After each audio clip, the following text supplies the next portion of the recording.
Back 20 years ago, CRM was really a technology that was only available to the largest of companies, the richest of companies. And we wanted to make CRM available to everybody around the world. And that's why we embraced the open source development model around launching SugarCRM. We've always been focused on helping companies deliver growth. That's the thing that that's the purpose of CRM, is to help companies gain and retain customers, drive growth through customer relationships. Now it's the business leaders that are choosing the technology. Why? Because the technology is much easier to find. The technology is much easier to use. You don't have to be dependent upon your IT team to guide you through every step of the way. One thing I've read is, hey, you know what? Don't expect perfection in leadership. It's okay, right? I mean, if it's not perfect, it's okay. Just let it go. Do you agree with that? I do agree with that because it's really about forward momentum in the end. If you're trying to micromanage every single step of the way, you'll never get out of the gates, right? I learned that you have to hire great people, and then you step back and let them do their job. And if you're trying to micromanage them, you're never going to be able to scale the company. You're never going to be able to focus on the fun things that you like to do as the founder of the company. So you need to hire great people, give them tools to be successful, then take a step back and let them do their job. In my mind, what's the purpose of a company? Why does a company exist? A company exists to create customers. Technology might change, your go-to-market might change, the people involved might change, but if you stay focused on creating customers, you're going to be able to weather any change out there. And so for us, we've always been focused on creating customers. That's mission number one, is to create customers. Mission number two is to keep those customers, right? Gen AI has completely changed the game to building software. You can just tell ChatGPT that you want a certain type of function to be developed, and it just builds it for you, right? So building software is nowhere near as hard as it used to be. Hello, everyone. Welcome to a new episode of Driven by DCKAP podcast. I'm your host, Karthik Chidambaram, CEO of DCKAP, joining you from Nashville, Tennessee. We make systems talk to each other for distributors. And we have a very special guest with us today, the co-founder and chief strategy officer of SugarCRM, Clint Oram. SugarCRM is not just a leader, but a pioneer in the CRM space. Clint, it's an honor and a privilege to be chatting with you. Welcome to Driven by DCKAP. Thank you. Thanks for having me here today. So Clint, before I start, I just want to let you know that I was watching one of your interviews yesterday. Okay. And you run your own podcast. That's right. Which is awesome. And one of the suggestions or advice you had given on how to run a podcast was, hey, listen more. Don't think too much about the next question you're going to ask. So I'm going to follow your advice. I'm going to try to listen more. I'm not going to think about the next question. But I'm really excited to be chatting with you. Well, my pleasure. Yeah, I've been enjoying doing the Fuel Growth podcast now for a couple of years. It's a fun thing to do, isn't it?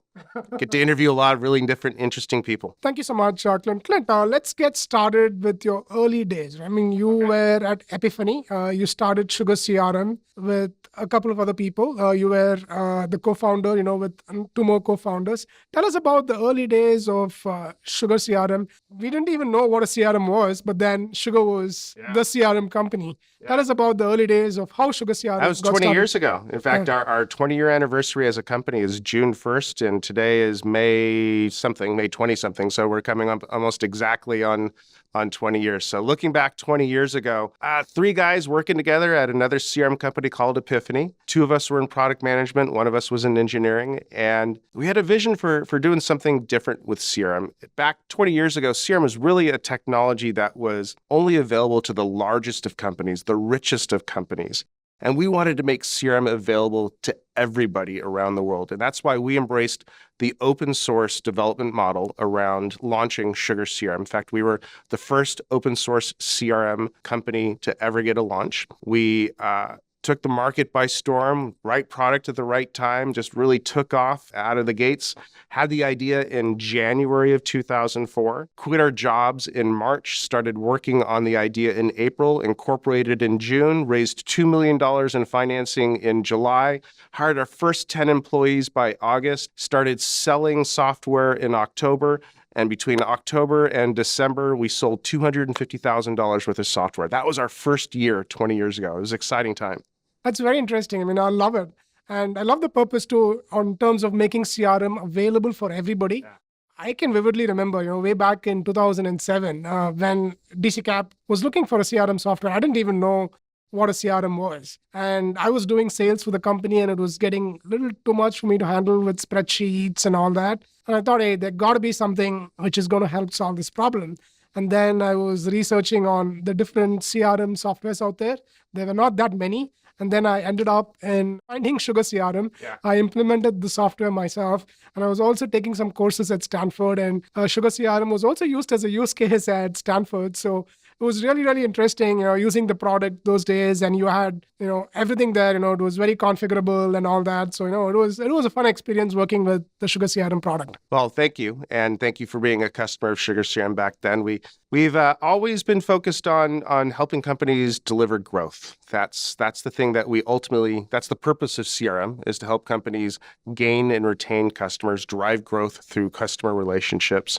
And it's been a fun journey for me these past 20 years. I've got to do all kinds of things over the time. In fact, I started off as one of the original developers of the product. Jacob and I wrote the whole first several versions of the product. I then went on to lead all of our customer-facing activities around customer support, service, community, professional services, training. Then I moved my family over to Dublin, Ireland in 2007, and I launched the Sugar offices for Europe out of Dublin, Ireland, and was there for 2007, 2008. At that point, I was GM of the territory. I carried a sales number. I shifted gears from being a developer to being a salesperson, built out our channel partners there, came back to the States and picked up the reins of products again. And so I ran products and was CTO of the company for several years. Then I was CMO of the company for several years. And now I'm Chief Strategy Officer, and I focus on driving growth through acquisitions and alliances. So for me, I've had the opportunity to, frankly, do almost every role in the company. And I enjoy that. That's a lot of fun. That's one question I want to ask you. Today, you're the Chief Strategy Officer, but then, like you said, you were the Chief Technology Officer, Chief Marketing Officer.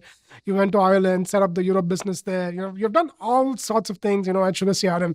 That takes a lot of guts. Sometimes, you can even call it crazy, but that also provides a lot of exposure. Can you tell us the thought process behind that? I love it. You call it a little bit crazy. It seems like that. Yeah, I've always had a ridiculous belief in myself. Despite not knowing anything about these roles, I would jump in and just do it. If you look back over the last 20 years, for me, it's been the same job over the last 20 years. But when you look at it from the outside, it's been a very different job. And what I mean by that is my focus has always been driving growth, whatever it takes to drive growth for the company. If it means building product, writing code, if it means writing data sheets and talking to customers, if it means signing up partners and managing partners, whatever it takes to drive growth in the company, that's what I've enjoyed. That's what I love doing. And along the way, I've had the opportunity to learn the hard way every aspect of running a business. It's been an exciting 20 years, and I look forward to the next 20 ahead of me. No, I love that. I mean, this is long-term thinking, right? You already did it for 20 years, and you're also looking 20 years ahead.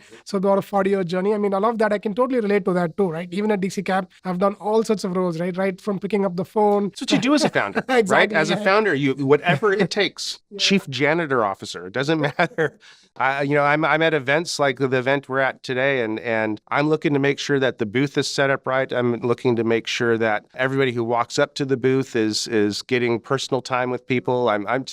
Whatever it takes to grow the business. And for me personally, a big part of that has always been checking my ego at the door. It's not about me, it's about the company. And it's part of my philosophy of leadership is to be a servant leader, to focus on delivering value to my customers, to create a great place to work for my employees, to have real open, transparent relationships with my partners. That's how I approach doing business. And I've been lucky in that I've been able to create that environment for the past 20 years here at Sugar. And despite some changes along the way, we sold the company to private equity in 2018. And I was lucky that we were able to choose a private equity company to acquire us that had shared beliefs, shared philosophies of that same idea of servant leadership. So it's been a great journey. I've been enjoying every step of it. Talking about servant leadership and even leadership a little bit, right? You talked about setting up a booth. I can totally relate to that. So let's say, when we set up a booth and let's say if something is not right, I get a little, hey, this needs to be better, right? The same way. But one thing I've read is, hey, you know what? Don't expect perfection in leadership. It's okay, right? I mean, if it's not perfect, it's okay. Just let it go. Do you agree with that? Or?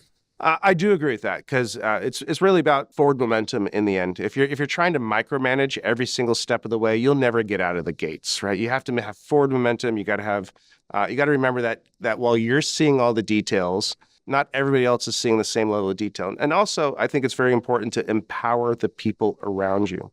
There's one thing I've learned in my career, and this not just in my career, this dates back to when I was a kid and my dad was a founder of a software startup in the early 1980s. I learned that you have to hire great people, and then you step back and let them do their job. And if you're trying to micromanage them, you're never going to be able to scale the company. You're never going to be able to focus on the fun things that you like to do as the founder of the company. So you need to hire great people, give them tools to be successful, then take a step back and let them do their job. And so even though I might get a little focused on the details at times, sometimes I just need to tell myself to shut up and let them do their job. Yeah, hire great people and leave them alone. Yeah, well said. So Clint, you started SugarCRM, way back in 2004, and you were the leader and the pioneer then. Not many CRMs in the space, but today there is every other company in a way is a CRM company. There's a lot of CRM vendors out there. There's over 140. 140, yeah. So what do you think has changed, right, between then and now, and how is Sugar different, and what's your competitive advantage? What's changed? Well, certainly the internet changed the world, right? It flattened the world. So Silicon Valley is no longer the center point of everything to do with software development. You'll find great software development shops around the world. In fact, a great deal of our development of Sugar happens now in Romania, right? Some of the best developers I've ever met are being trained and living in Romania today. So the internet flattened the world.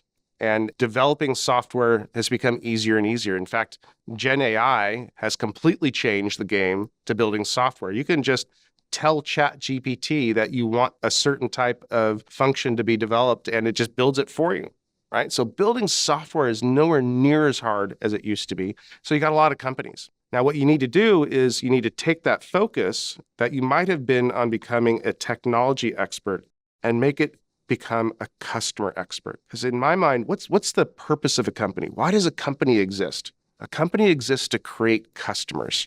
Technology might change, your go-to-market might change, the people involved might change, but if you stay focused on creating customers, you're going to be able to weather any change out there. And so for us, we've always been focused on creating customers. That's mission number one, is to create customers. Mission number two is to keep those customers, right?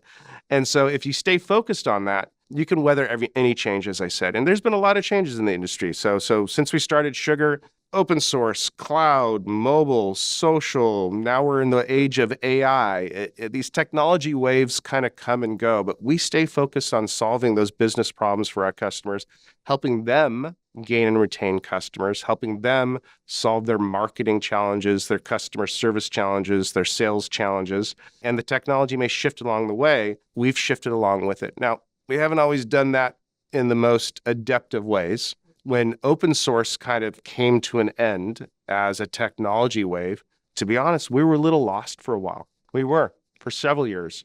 Our whole identity as a company was built around the open source technology. And I really had to lead the charge of saying, no, our identity is not about the technology that launched us. Our identity is about our customers, right? Our focus is around our customers. And we had to really shift gears from being an open source company that happened to do CRM to become a CRM company that happened to do open source to ultimately becoming a CRM company. Yeah, they say don't do the same good thing for too long.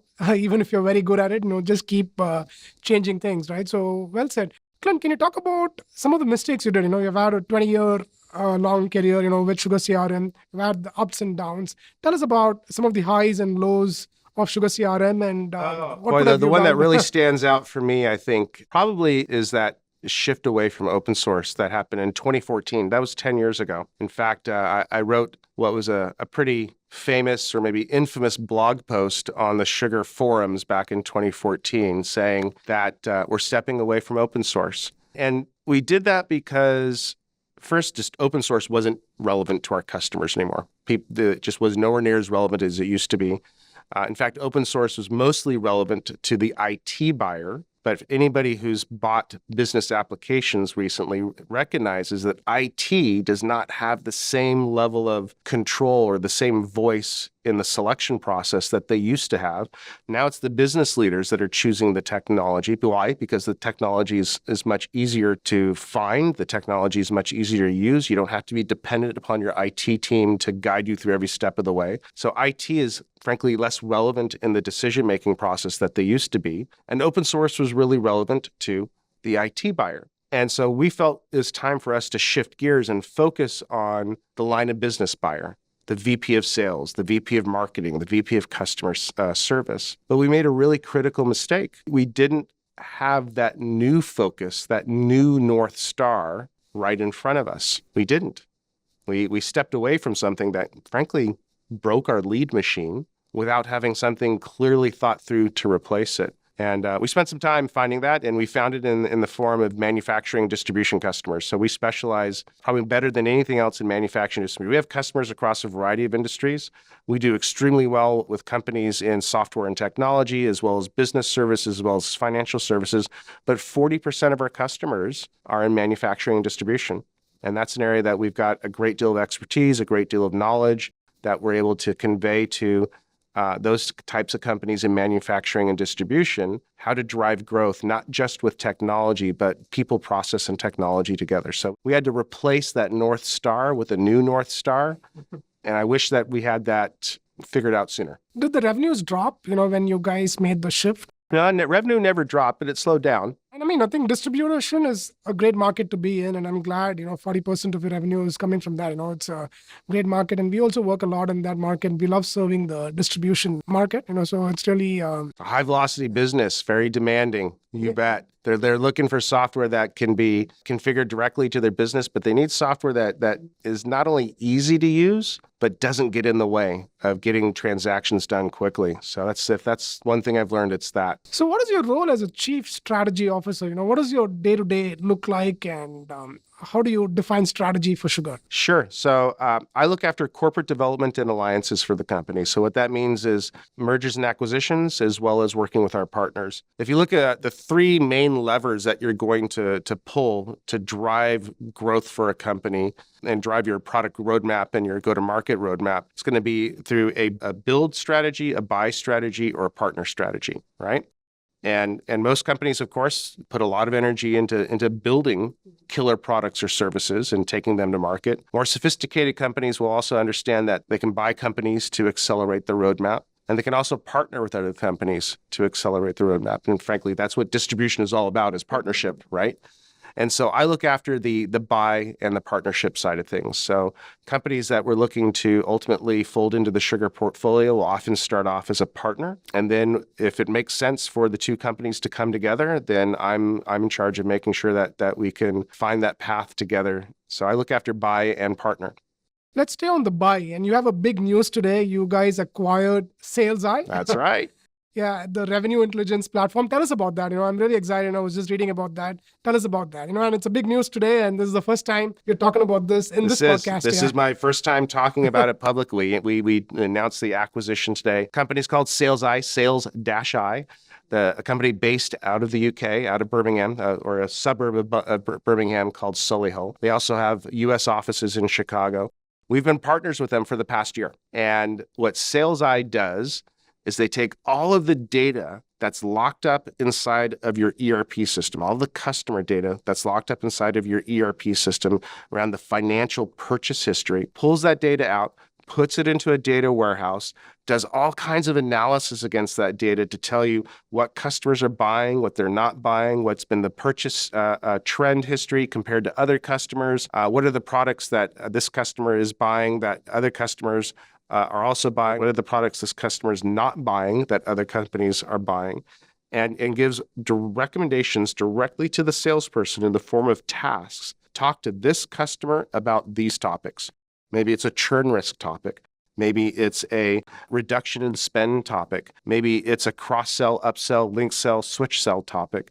But we put those exact tasks in front of a salesperson so that they can have a really meaningful conversation with their customers from an account management perspective. We call this intelligent account management. SalesEye does this incredibly well.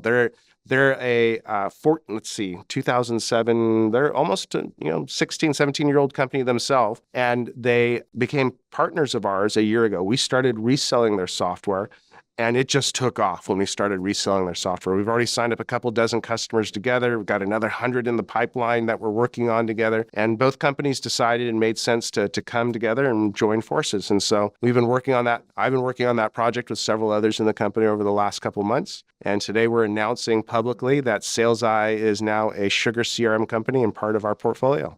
How did you discover SalesEye? Was it you or your team, or how did that happen? Funny, that's a great story, right? So how did we discover SalesEye? It was through joint partner. So a reseller of sugar was also reselling SalesEye and said, hey, you guys should work together. And this is a company called CRM International. Neil Saviano was suggesting to this, and said, okay, I get a lot of suggestions. In my role, there's a lot of companies who are trying to sell themselves to me all the time. So every day I'm getting emails, I'm getting suggestions, and a big part of what I do is I sift through all that and I find the gems inside of all of the noise. And Neil pointed this company out to me, and they caught my attention. Wasn't really entirely certain what they did at first, right? And I think that's one of the things that will the two of us coming together is we're going to be able to take their core capability and really tell that message out to the marketplace much louder than SalesEye was able to do before. But I wasn't entirely certain what they did. And then my VP of sales,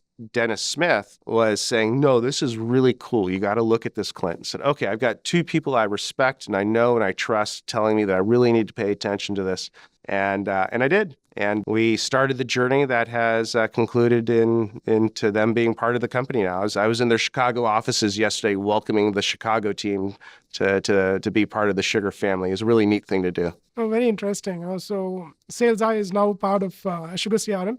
So obviously, a lot of AI gets into it. And tell us about the role of AI. I think that's a low-hanging fruit in a way for the CRM business, like you talked about, right? So it automatically create tasks and tells the sales rep, hey, do this, do that, right?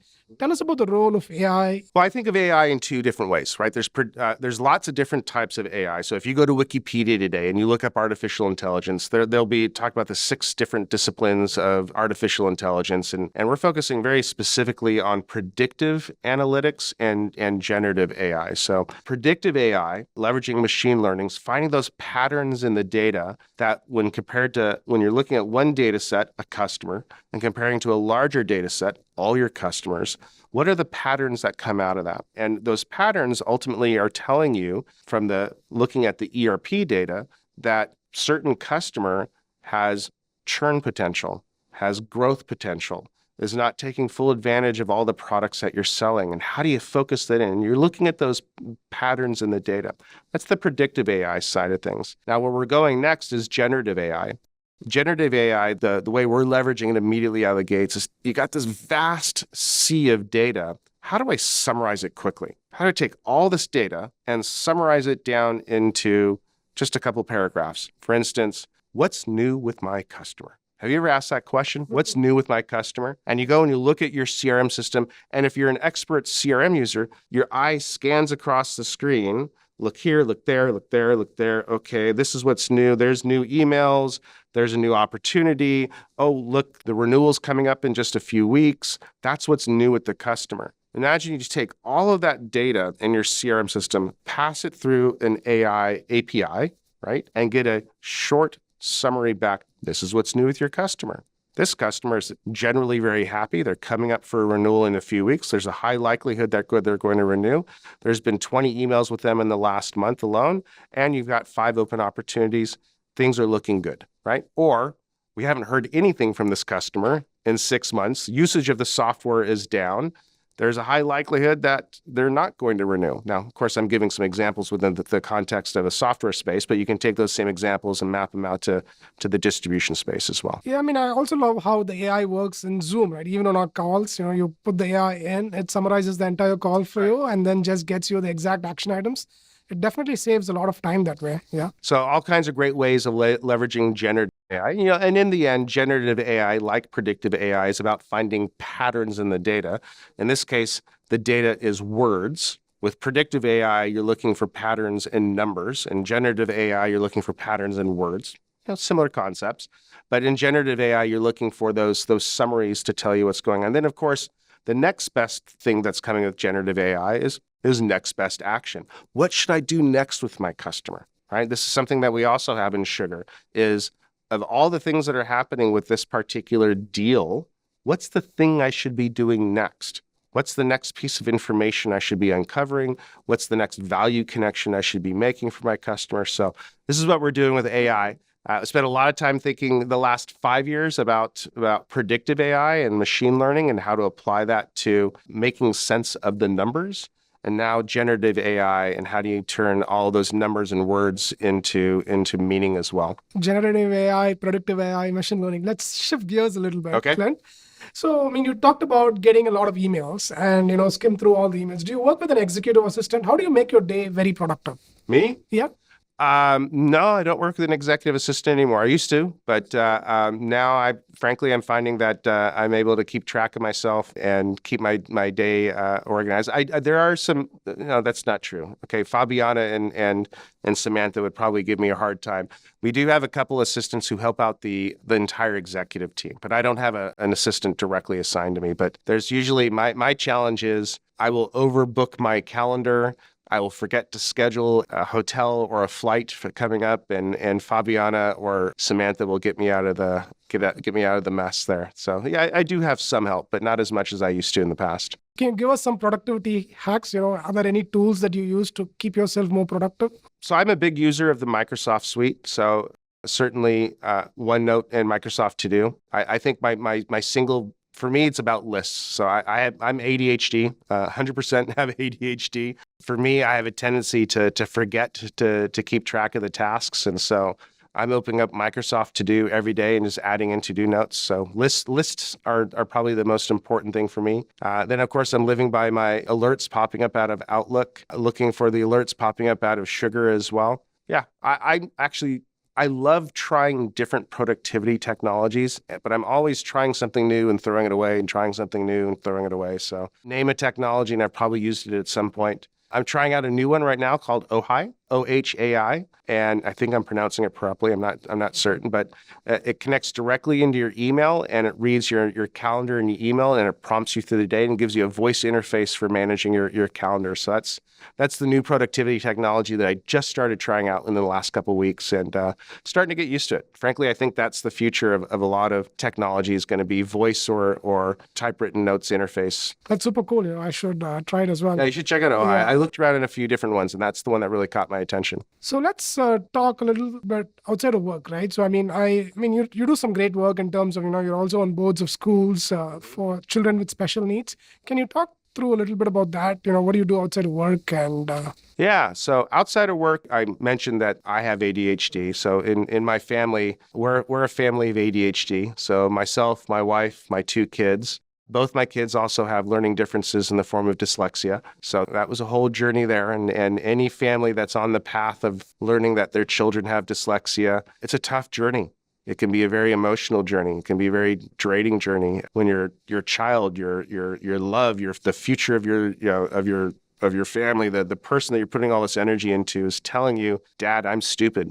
I'm the dumbest one in the class." When homework is the worst thing ever because everybody's screaming at each other because the kid is just having a hard time with doing homework, and you're trying to teach your child to read and you decode a word and you get to the very next page and the kid is acting like, from your perspective, that they've never seen the word before. And you said, we just decoded that same word on the previous page. And the kid's looking at you with this lost look in their face of, I don't think I've ever seen that word before. These are all some snippets of what the life of a parent with a child with ADHD is like. And it was really shaped our family for a long time when both our children, both of them have dyslexia. And there was a point in time where we didn't think either of them would even go to college, right? We didn't know what the path forward was going to look like. And now both my kids are in college and they're getting straight A's in college. They both go to great universities and doing very well, but they work hard. They work really hard at it. They work 3-4 times harder than any other student to keep those grades. And so for me, it became a passion. It became a focus that I had to put my energy into is to help create a school environment where kids can be successful. Kids with learning differences can be successful. So on the board of trustees for a high school in the Bay Area called Mid-Peninsula High School, Go Dragons. And so I spent a lot of my time making sure that that school has the resources and to be successful. We just in the process of raising $10 million to build a new building. We're about $7 million into that campaign. Just a real the people that are driving that effort are doing a fantastic job, and I'm just really proud to be part of that. Oh, it's very inspiring, and thanks for doing that. Just a follow-up question on that. When you have kids, with ADHD and different disabilities, right? How do you keep yourself motivated and also the child motivated, right? Like you said, sometimes, the situation is not easy, but how do you motivate your kids? How do you motivate your kids, when they were young? How do I motivate my kids? I'm not sure I know that answer. My kids are very self-motivated. They're very very driven individuals, much like their mom and dad are. So motivation, I think it really comes down to a couple things. It's about patience. Mm-hmm. It's about love. It's about understanding. It's about creating an environment that's safe. It's about creating an environment where the kids, when they leave home, will often feel different. They will feel less. Because the whole school system is telling them you're broken, you're less. And when they're at home, you got to be certain to not carry that same negative energy into the house. Instead, you want to tell your kids you love them and tell your kids that they're great and tell them they are smart, because they are smart kids. My kids are incredibly intelligent. They have a hard time when they were younger reading. And that was just a skill that their brain was not wired the same way other people's brains are to learn how to read the same way. So they had to learn a different way. And so in there, resilience is probably the most important topic to think about for a child with learning differences. And frankly, I think that's true for everybody. I think, regardless if you have learning differences or not, if you live in a home environment that's positive, that's loving, that's caring, that's supportive, you can achieve more than an environment where you're getting yelled at or ignored or things like that. So I think I guess maybe I did answer the question. How do I motivate them? I motivate them with love. Love, yeah. Love and patience, yeah. Yeah. So you talked about the world being flat and, so it really you don't have to be in the Bay Area anymore. I used to live in the Bay Area. I was there for a long time. So tell us how Bay Area has changed. Do you see a lot of change happening in the Bay Area, or it's still the same? It's still the place to be, or any thoughts around that? Well, it depends on how you look at it. If you look at the housing prices, they're still going through the roof. They have not slowed down at all. People are still moving into the area. People talk about the people flooding out of the Bay Area. There's certainly been a lot of people that have left. I know a lot of people who've left the Bay Area, but also know a lot of people who've come to the Bay Area. So the Bay Area has always been an area of change. And it's an area where people come to make their mark. And I think the people who've been successful at making their mark stay, and others, different priorities take them in different directions. But you've always got people coming into the Bay Area. But it is different. I got to tell you, people are not, the office culture is not there anymore. People are working from home. I think the pandemic has changed the Bay Area in a way that I don't know if it'll ever be the way it was in the late 1990s. I'm not seeing as many young people coming to the Bay Area. Maybe it's just because I'm old now and I don't interact with young people. But I think the Bay Area has changed. It's not quite the same. I think it was at its peak probably in 2005, 2010. But even as I say those words, anybody who's looking for a new home in the Bay Area is finding it a very competitive environment. So the thing you got to remember about the Bay Area, it's got beautiful weather. And people like to live where it's got beautiful weather. So it's just going to always attract people. And it's a cultural melting pot. There's people from all walks of life there, all corners of the world. And so if you like an environment that smart people that are driven to change the world, that enjoy nice weather, that's Bay Area is about as good as it gets. On this podcast, we interview a lot of leaders, and a question we ask them is, what is the question you would like to ask the next guest we interview? And we recently interviewed Brad Feeks, the president of Estes Group. And the question he wanted to ask is, how do you motivate the team? Right? Because the team has different aspirations. Everybody has their own aspirations. How do you keep the team motivated? How do you meet the expectations of the team? The many individuals in the team, because... You didn't tell me this question in advance. This is a tricky question. Okay. How do you motivate the team? Well, it's not really that tricky. I think motivation for any team is very simple and straightforward. It comes through clarity of purpose. So one of the hardest things for a leadership team to do is to take that idea, that North Star, and be able to articulate it very clearly in a way that every person in the team understands. If we're all aligned as a team to the same goal, motivation just comes out of that. Everybody's excited to accomplish that. And it also gives you the ability to very clearly say, if this person isn't focused on that goal, then maybe they shouldn't be part of the team, right? So I think clarity of your mission, vision, and values really drives motivation and keeps everybody focused and excited. Yeah, you can meet everyone's aspirations, but like you said, have a clear purpose and that'll glue people together. Yeah, Yep. Really well said. So what is the question you would like to ask the next guest we interview? And it needs to be a leadership question. Yeah, it could be any question, anything you'd like. Yeah. I would say the next question is, how do they fuel growth in their company? What's the definition of growth and what's the fuel that they put behind that growth? Okay, that's a good question. We'll make sure we ask the next leader we interview. It's also the question that I seek to answer in my podcast. So it's an easy one for me to think about, right? The name of my podcast is Fuel Growth, right? So how is that next person fueling growth in their own company? Cool. Thank you, Clint. Clint, you read a lot of books, I mean, you read about 50, 60 books a year. Tell us about, how did you build that reading habit? Because that's a question a lot of people have.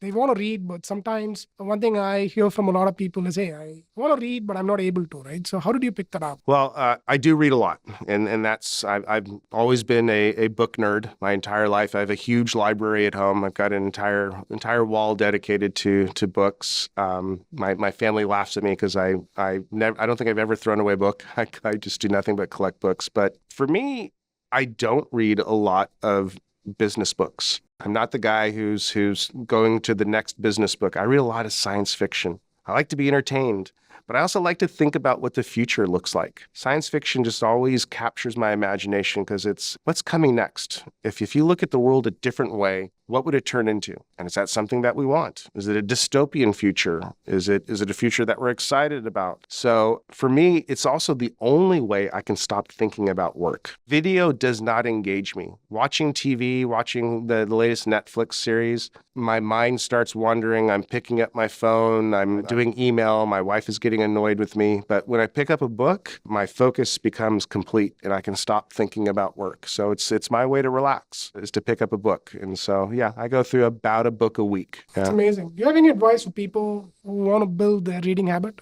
What can they do? Let's say I don't have a reading habit today, but I want to pick it up.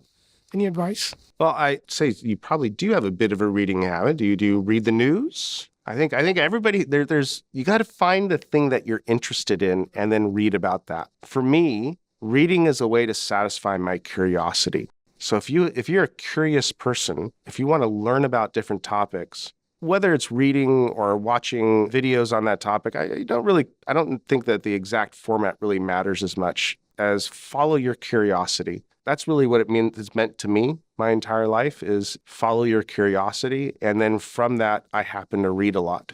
Yeah, start with things you like. I think that's a good advice. I mean, I read more business books. Maybe I should try more science fiction. Yeah. So, but I would like to end with this question, Clint. What book are you reading right now? Boy, what was the name of it? I just looked at it a few minutes ago.